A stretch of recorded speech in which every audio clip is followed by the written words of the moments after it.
Tragedia, statemi vicino, amici bellini, perché avevo fatto un'analisi tattica di 42 minuti e non era finita, e mi sono poi accorto che il microfono era spento. Ci sono tante cose di cui parlare e quindi cerco di riprendere il filo sperando di non dimenticare niente. Cominciamo!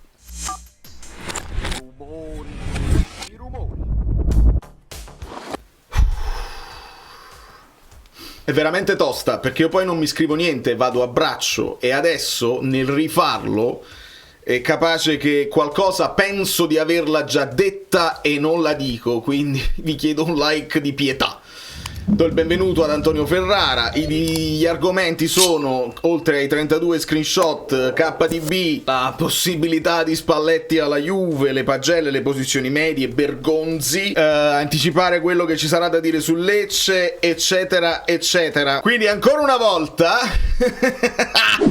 ci spostiamo per vedere per rivivere la partita di un Napoli che era ancora in qualche modo traumatizzato dai 6 gol presi in Olanda, e si vede da questo errore concettuale di Spinazzola, che potrebbe fare uno scarico facile qui invece di tentare un passaggio orizzontale rischioso. Viene contrastato e la palla finirà a Lautaro. Ora io vorrei onestamente fare i complimenti a Milinkovic-Savic, che resta in piedi e che la para, ma so che agli interisti fa più piacere dire che le partite le perdono loro e non le vincono gli avversari, che i campionati li perdono loro e non li abbiamo vinti noi. Di conseguenza, grave errore di Lautaro, che avrebbe potuto tirare ovunque sotto le gambe, ma che tira invece sul braccio. Lo tira, la sbaglia lui, e Lautaro, che non è in grado di sbloccare la situazione, a porta praticamente da solo davanti alla porta, quindi grave errore di Lautaro. Bella parata di Milinkovic. Questione De Bruyne, dove vorrei farmi aiutare ancora una volta da Andrea Marinozzi, quindi non sono l'unico al mondo che ritiene che De Bruyne non era un problema per il Napoli, e spero che non lo sarà, che non la sarà la sua assenza, perché la qualità serve. Un uomo che legge il momento e cambia la prima impostazione del Napoli. Sto parlando di Kevin De Bruyne.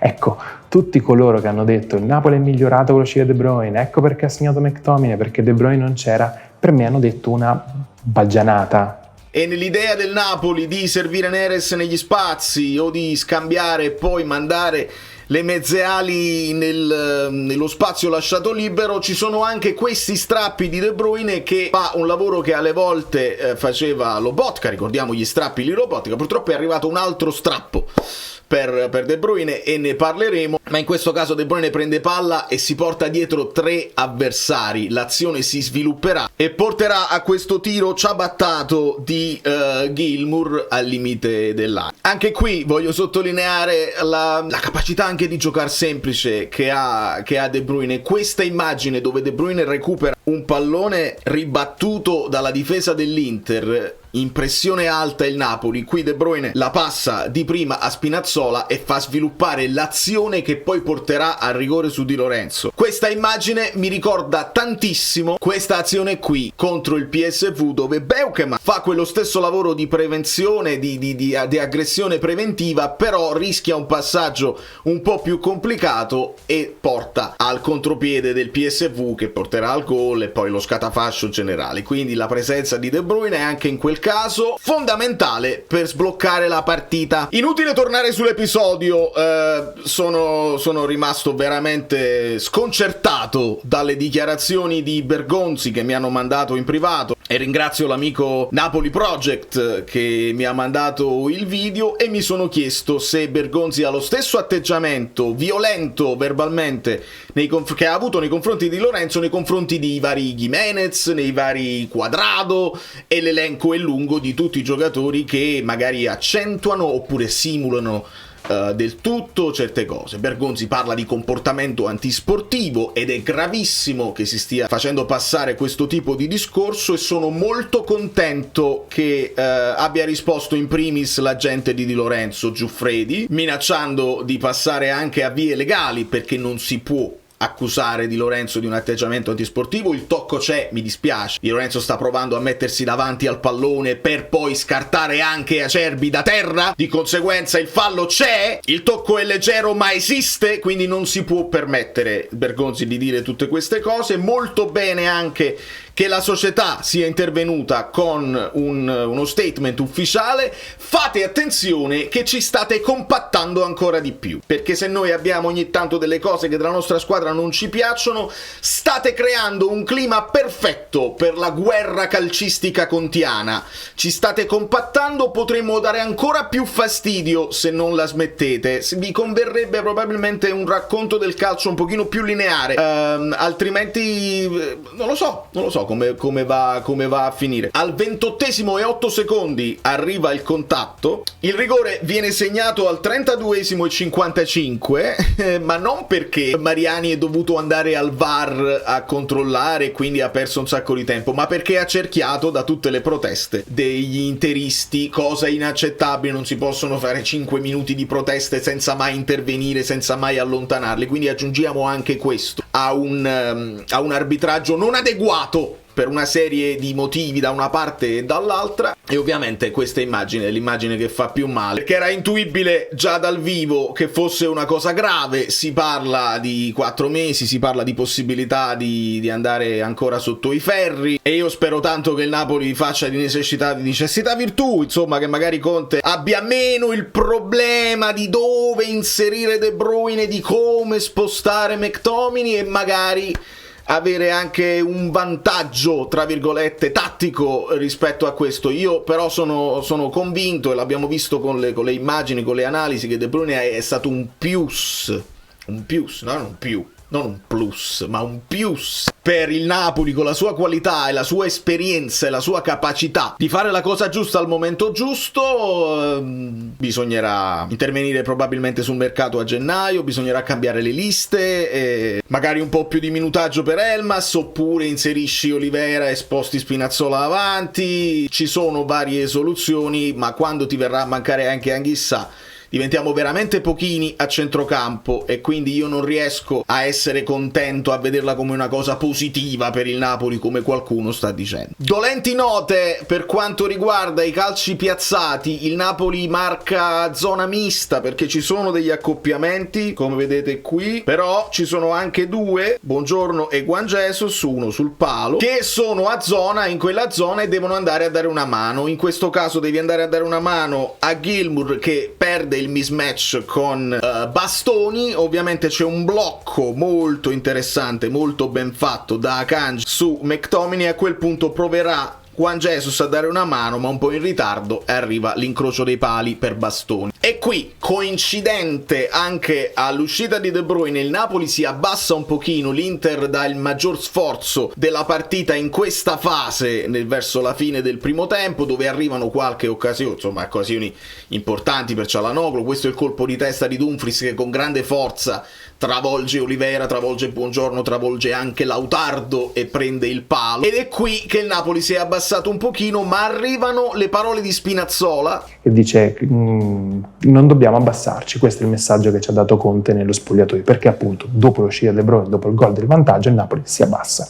Che ci danno anche una mano a capire che non è Conte che chiede alla squadra di abbassarsi e di far fortino, anzi bisogna stare più alti, o comunque bisogna stare compatti, così come il Napoli fa a inizio secondo tempo. Vedete come tutta la squadra è bella stretta, e qua finalmente vediamo anche una ripartenza che non era un'arma del Napoli, ma quando hai Spinazzola e quando hai Neres e un McTominay che la sentiva la partita, usciamo finalmente in una ripartenza letale. Colpo di testa di Juan Jesus che indirizza su McTominay, il nazionale scozzese, che non è scozzese, la mette giù in maniera dolcissima e serve in avanti Neres, che fa esattamente quello che Conte chiede a Lukaku, quello che Conte chiedeva a Lucca e quello che Conte chiederà a Højlund. Questa è tecnica, questa è una giocata da centravanti boa, non da falso 9. Neres, stop di petto e pallone allargato sulla sinistra sul movimento di Spinazzola, con grande tecnica e grande velocità, e poi anche la capacità di andare in profondità, completare una mezzaluna e andare a spostare Acerbi dalla zona centrale. Questa cosa Lucca probabilmente non ce l'ha nelle corde, probabilmente Højlund la può avere, Lukaku sicuramente la aveva. Nel momento in cui si apre questo spazio, McTominay da questa zona lo va ad attaccare, Spinazzola ha la possibilità di servire Neres, ma anche la possibilità, col suo essere ambidestro, di fare il lancio nello spazio. Però se gli interisti preferiscono attaccare i propri giocatori e dire che l'hanno persa loro, questi tre potevano essere un pochino più feroci nello scappare all'indietro. L'avete lasciato andare, l'avete persa voi, come volete. Il bello del calcio è questa coordinazione, il modo in cui prepara il tiro, il modo in cui pensa di incrociare con una palla che sta rimbalzando anche all'indietro e con Bastoni che sta tornando per marcarti. Non c'è da stoppare il pallone e provare un dribbling, c'è da sparare nell'angolino con palla che rimbalza e che tocca la parte più bella della rete, con Sommer battuto. Questo è uno dei gol più belli che abbia mai visto. Ora fatemi ringraziare l'amico Bellino Nello che mi scrive in privato e mi ricorda: guarda che il gol dell'Inter, il rigore, poi viene anche da un fallo chiamato Aqua Jesus, e mi riporta a quel discorso che vi facevo in reaction. Se Aqua Jesus arriva a un voto basso su SofaScore è perché alcuni duelli lui li vince puliti, perché qua entra sulla palla, ma Mariani chiama il fallo. Di conseguenza questo non vale come duello vinto e il voto non sale. Qua su questo fallo di Mariani, perché non è un fallo di Juan Jesus, Bastoni batterà in fretta, arriverà il cross verso Lautaro e ci sarà il gomito di Buongiorno. Quindi io ringrazio l'amico Nello che mi ha permesso di riguardare questa azione. Rispetto a quelli che mi stanno mandando vari reels sulle analisi a posteriori della partita, dove sì, io però con un po' di vanità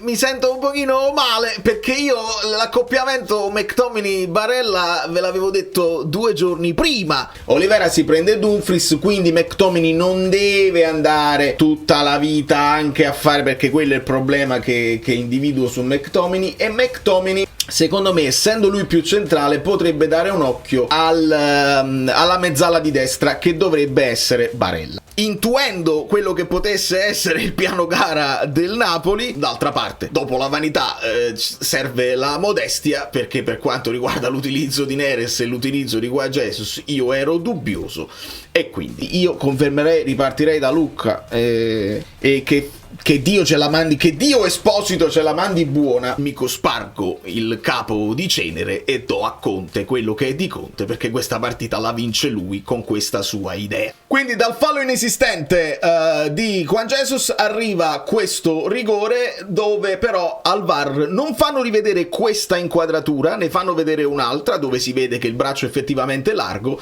ma da questa inquadratura si capirebbe molto meglio che la palla, se non ci fosse il gomito, finirebbe sulla schiena di Buongiorno, quindi in figura, così come hanno provato a spiegarci il caso per esempio del fallo di mano di Dumfries di qualche tempo fa. Ma è in figura, quindi non va chiamato il rigore. I racconti poi cambiano e allora ogni volta il tifoso dirà: non capisco qual è la regola. La partita poi finisce qui, perché la bellezza di Oriali prende il sopravvento sul calcio giocato e abbiamo avuto un'anticipazione di Bordocam che domani ci farà sentire i labiali, ci farà rivivere la scaramuccia, chiamiamola scaramuccia, tra Lautaro e Conte, che parte da un Conte contro Dumfries accusato dal nostro allenatore di finire a terra con troppa facilità, poi Conte ci aggiunge un sorriso, insomma era abbastanza tranquillo nei confronti l'olandese che poi continua a scagliarsi contro l'allenatore. A quel punto Conte chiede rispetto e lì scatta, trova la scintilla Lautaro per andare a rivangare qualche vecchio screzio e quindi cercare lo scontro con l'allenatore, che viene ammonito. A differenza di Lautaro, che doveva essere già ammonito per un intervento in ritardo su Buongiorno nel primo tempo, passato sotto semaforo, qui, caro amico mio, stai minacciando un uomo anziano, più anziano di te, dicendo hai paura, dicendo ci vediamo dopo negli spogliatoi, lo sapremo meglio. Ma qui come la mettiamo con l'esempio che devi dare ai tuoi figli? No, perché è importante essere precisi. Quando si scrive Lautaro ha giurato sui suoi figli di non aver detto parole, imprecazioni e bestemmie, si dice il falso. Lautaro disse: io non sono il tipo da dire queste cose perché devo dare l'esempio ai miei figli. Fammi capire, qua che esempio dai? Perché stai dando un esempio di violenza, di un uomo che dovrebbe essere maturo da non cadere in provocazioni, se ce ne fossero state, ma sei tu a provocare. E qua stai minacciando un altro, non vieni ammonito, e non credo che tu stia dando un grandissimo esempio per i tuoi bambini. Contemporaneamente questo gesto, questa atmosfera risveglia anche uno stadio che a tratti è silente, si gode la partita, l'essere lontani dal campo non aiuta, ma mi hanno detto tutti che questa azione ha risvegliato anche gli spalti e quindi ringraziamo Lautardo, bugiardo, per averci ancora una volta ricompattato. Fate attenzione, Italia calcistica, è capace che ci date più forza di quella che non abbiamo e ci date una spinta ulteriore per andare avanti. Questa mano qui è stata la mano di Oriali a calmare ulteriormente un allenatore che sappiamo vive la partita in un certo modo e con grande, ma molto è fumantino, il salentino, ma Oriali è importantissimo perché fa da filtro, perché va a dare una mano quando c'è un confronto con il quarto uomo, con l'arbitro stesso, e sa come gestire un uomo che durante la partita è irrefrenabile. E se abbiamo un allenatore che scenderà in campo contro il Lecce, secondo me è anche merito di Oriali. Fatemi dare un cioccolatino napolitano per questo tocco di prima su questo fallo laterale che trova Neres, e fatemi dare una fetta di torta a Neres che di prima, di tacco, serve Anguissa sulla corsa, quindi venendo fuori da centravanti, lasciando poi lo spazio per l'inserimento di Anguissa, il quale aveva probabilmente già deciso di andare fino in fondo in porta, e fa un gol di sinistro che non dovrebbe essere neanche il suo piede, e per fortuna lo fa, e lo fa bene, altrimenti gli avremmo chiesto: ma perché non hai servito Spinazzola che era libero e sei andato tu al tiro, che non è la tua specialità? Ma quando Anguissa sta in grandissima forma il gol è quasi una conseguenza, e quindi saranno chiamati in causa i centrocampisti di riserva quando ci verrà a mancare anche Anguissa durante la Coppa d'Africa, perché noi stiamo segnando con loro molto di più con loro, quindi molto bene, ma occhio. Breaking news, spogliatoio spaccato, Anguissa e Oriali vengono alle mani, situazione insostenibile dello spogliatoio del Napoli. Ricordate l'ammutinamento? Quella era una vacanza in Grecia rispetto alla tensione che si vive all'interno della società. Gesto gravissimo del nazionale camerunense, che probabilmente verrà squalificato per un lungo periodo per comportamento antisportivo, per violazione del fair play e per violenza davanti alle telecamere. Probabilmente il Napoli rischia anche una sanzione in termini di punti che la porterà a lottare per la salvezza quest'anno. Peccato. Gli do il resto della torta a Neres, passaggio in verticale rasoterra di Di Lorenzo, Neres ancora di tacco, serve McTominay e prepara anche il dai e vai, perché poi andrà in profondità, ma McTominay si trova davanti alla porta spalancata e prova il tiro che finirà di poco fuori. Azione bellissima del Napoli. Mi piace anche sottolineare un po' di fair play a fine partita, l'abbraccio tra Anguissa e Zielinski, il saluto affettuoso tra Conte e Kolarov, Conte il quale saluta anche Ferri, abbraccia anche Kivu, quindi le scaramucce sono più situazioni personali tra singoli personaggi e non tra squadre, tra società. Volevo sottolineare anche il lavoro di Anguissa e non solo quello di McTominay su Barella, perché Anguissa era chiamato a un doppio lavoro. Bastoni doveva essere il suo uomo, ma non doveva sempre lasciare la zona centrale, perché su Mkhitaryan, se ci va Di Lorenzo a uomo per tutta la partita, rischi di sbloccare un 1 contro 1 Juan Jesus Lautaro, Juan Jesus Ponni con Buongiorno a sostegno, che sarebbe potuto essere molto pericoloso in caso di lancio di Sommer. Quindi Anguissa è chiamato a dare una mano a centrocampo e scalare su Bastoni solo nel momento in cui gli arriva la palla. Non facile, prestazione, lo ha fatto bene, coadiuvato però dal lavoro di tutta la squadra, perché Gilmour saliva forte su Çalhanoğlu, McTominay l'abbiamo visto, Politano su Di Marco e tutti gli accoppiamenti che sappiamo. Io sono già vedovella di De Bruyne, io spero veramente di non dover riprendere analisi dove vedete come ci manca la qualità di De Bruyne, perché qua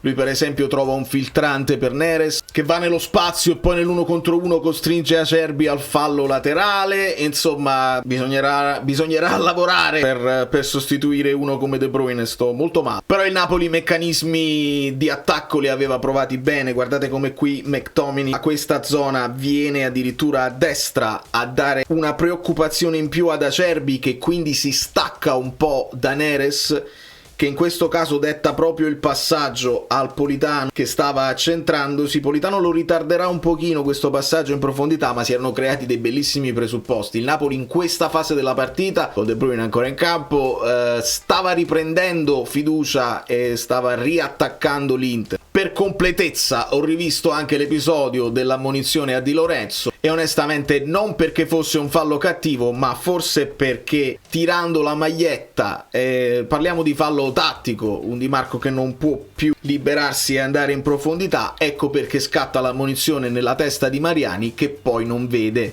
l'intervento di Gilmour su Çalhanoğlu. Da qualche replay sembra Gilmour prendere anche la palla, in realtà credo di no, Çalhanoğlu lo anticipa, quindi ci sarebbe stato per me anche l'ammonizione per Gilmour. Dai l'ammonizione a Di Lorenzo che ci sta e l'ammonizione a Gilmour praticamente a gioco fermo, ma poi non ci sarebbe stato il secondo fallo di Gilmour, perché già da ammonito non si sarebbe abbracciato con Dumfries per fare il fallo tattico, di conseguenza tutte le polemiche successive cadono nel vuoto. E io spero di aver detto tutto quello che avevo detto nel video precedente senza microfono. E ritorniamo alle pagelle belline.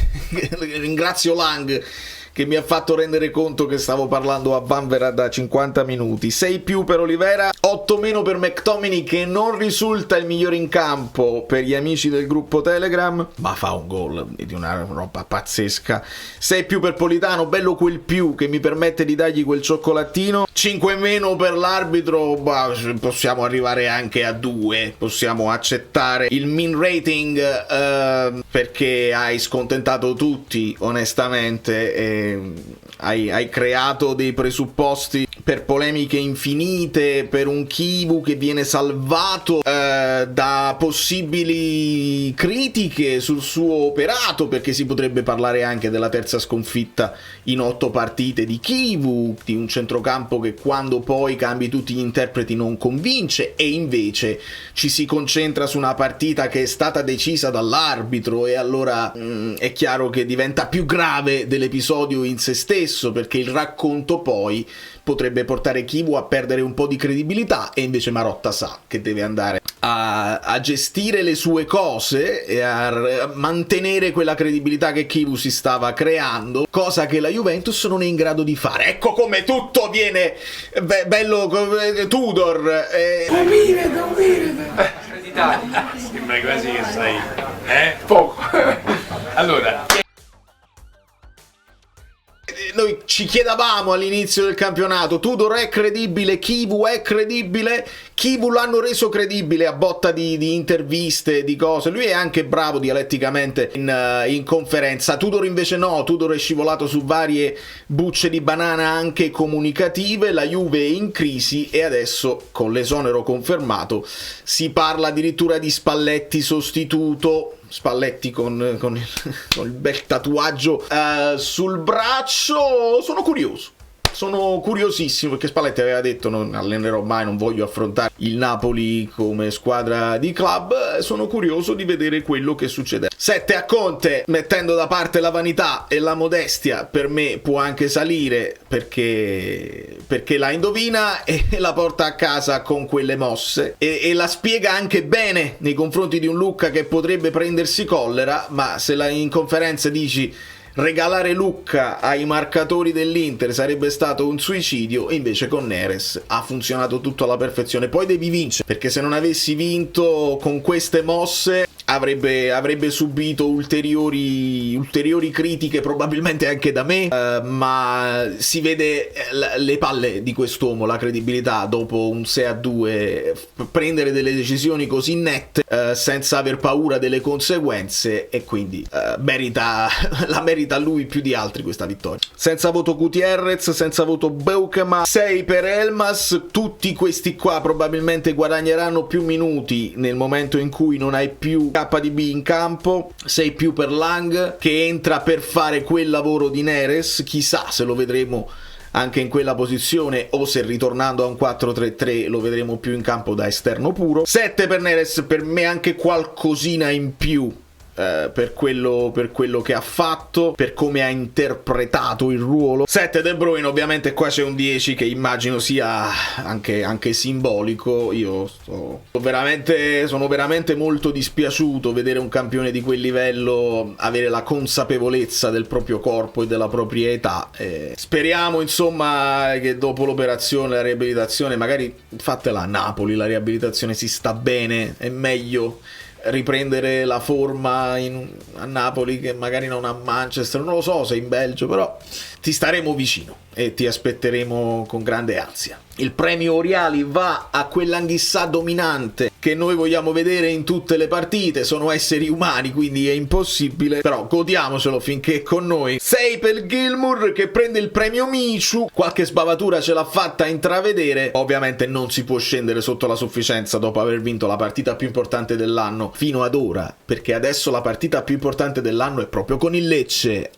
E non lo dico per iperbole. Tu se non batti il Lecce dopo aver fatto tutto questo, si riaprono tutta una serie di crepe. Allora hai vinto grazie all'arbitro. Invece no, la partita contro il Lecce è la partita più importante e domani ne parliamo, perché niente conferenza, ma dobbiamo parlare del piano gara, perché se ne parla prima, non dopo. 7 a Spinazzola, pazzesco sto ragazzo che fa il terzino, fa l'ala, c'ha tecnica, c'ha iniziativa, c'ha peso nello spogliatoio e si sta rivelando l'uomo in più di questa squadra, che alla fine gira sta affrontando le partite con la stessa formazione dell'anno scorso, più qualche inserimento. Buongiorno 6+, io l'ho visto in crescita. È chiaro che veniamo dall'autogol, veniamo al rigore procurato, subito. Secondo me è in crescita, l'ho visto un po' più sul pezzo. Juan Jesus, che ve lo dico a fare, anche in una zona dove è più difficile per un mancino naturale mettere bene il corpo ed impostare in un certo modo. Partita praticamente perfetta per Juan Jesus. Io lo vorrei utilizzare di meno perché non voglio vedere una partita dove magari scivoli su una buccia di banana, fai un errore grave, evidente, e si riaprono i social contro di lui. Sarebbe veramente ingiusto per quello che ha fatto in tutti questi mesi, anno scorso compreso. Questo lo vorrei vedere meno in campo possibile, però ogni volta che scende in campo vi fa stare tranquilli. 6,5 di Lorenzo, ovviamente importantissimo quello che fa, perché sblocca la partita con il suo movimento. Anghissà la dà di tacco, la catena di destra che funziona come deve funzionare. È chiaro, io non posso farvi vedere le immagini, posso rischiare con dei replay che vanno a loop, gli screenshot non servono a niente, perché gli screenshot possono essere interpretati come ognuno vuole. Però da queste immagini specifiche si vede proprio dove il contatto tra le due gambe fa spostare proprio il pantaloncino, proprio il muscolo di Lorenzo si sposta in avanti, quindi il contatto, mi dispiace, ma c'è. Potete dire quello che volete, e se lo dite da tifosi dell'Inter io lo posso anche accettare. Se lo dite da narratori del calcio che dovrebbero essere super partes, lì perdo le staffe. 6,5 Milinkovic-Savic, quella parata lui la fa, però se volete diamo la colpa a Lautaro, non ho problemi. E ci rispostiamo.